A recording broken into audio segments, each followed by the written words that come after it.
Hi, this is Yvonne Galusha, and the purpose of this little video is to expand our understanding of basic principles when writing VBA macros. I want to start out, pick up where we left off, and just remind you that macros must be inside a module. Last time we had a simple macro that we talked about here, and we used message box and input box. And this time we're going to do it a little different, and we are going to use the cell data information. Now, you can use this little button on the standard toolbar to toggle back and forth between the Excel workbook, and then on the Developer tab, click Visual Basic to get back to the VBA editor, or use the keyboard shortcut Alt F11.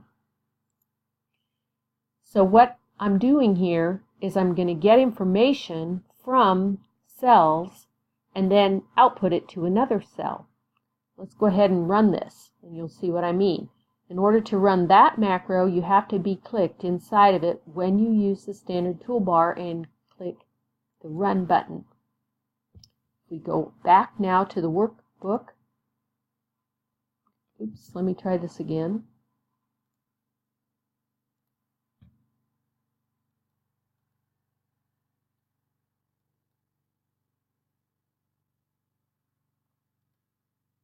There we go. You will see it inserted the output in cell D1. So notice I'm getting input from cell A1 and B1, and then I'm putting the output where I'm concatenating the two variable results into a single string value and putting it in cell D1. Notice this little plus sign is called a string concatenation operator, and in order to not have them two running together, I have a space added, then another string concatenation operator, and then the last name. And so that's why when I clicked Run and we went back here, we saw the first and last name combined and put in D1. Now the other thing I want to talk about is basic processing that computers do. And it really is just four simple things. They need to get input data, they need to be able to store the data and manipulate it, and then make the results available to the users. And with this simple little macro, we are accomplishing all four of these. And so I want to review that. Remember, first, the input data. That is occurring when we grab the values out of A1 here, or on the prior macro when we had the user type it in the input box. Then the storing is just occurring in the variables right now. We are putting it in variables, and keep in mind, variable contents disappear once the execution has halted. Manipulation is very simple. Here we are just doing a string concatenation. As our logic gets more advanced, we will do more complicated things, and we'll work up to that. But right now we're just doing very simple data manipulation. And then the results are being output, in this case, in cell D1. So you can see we are accomplishing those basic things with that simple macro, storing a result. Now, I want to show you how a lot of times when you create a program, you create multiple macros. So here we have a couple. If I run this one, just recall that here you're just prompting for the name. That's accomplishing the input. And then the outputting results is through a message box. But when the OK is clicked, it's gone.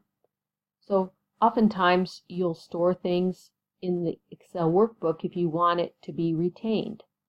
On the other hand, as you're working on something, you want the user perhaps to be able to clear things out. So you may to have in order to have a complete program, you'll want to create another sub, something like clear cell, and there's no input required, so there's no parameters, and the only thing I want this to do is to clear that output cell D1,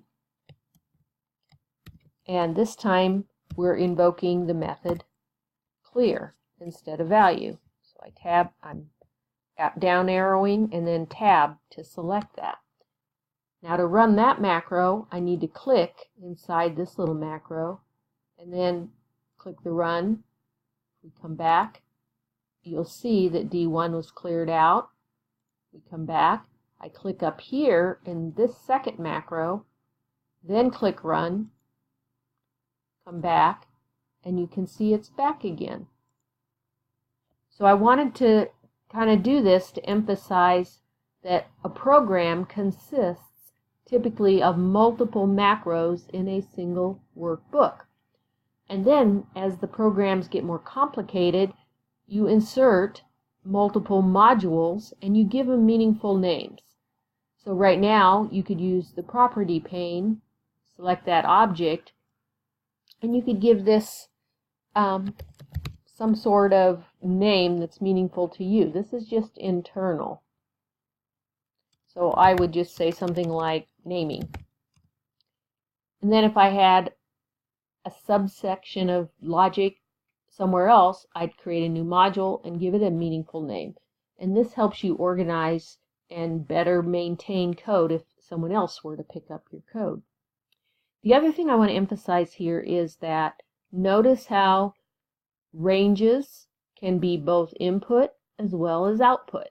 Maybe that's not too difficult of a concept, but I did want to emphasize that this is all typical things you will see when you start coding more and reading other people's code in VBA.